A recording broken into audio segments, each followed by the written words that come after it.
Brother from another mother.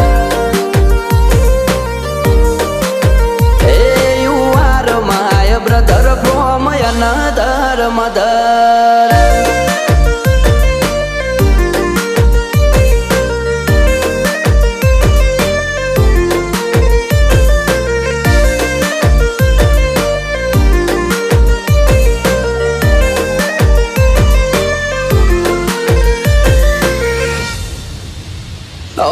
લોહીના સંબંધ નથી પણ લાગણી અતૂટ છે એકબીજા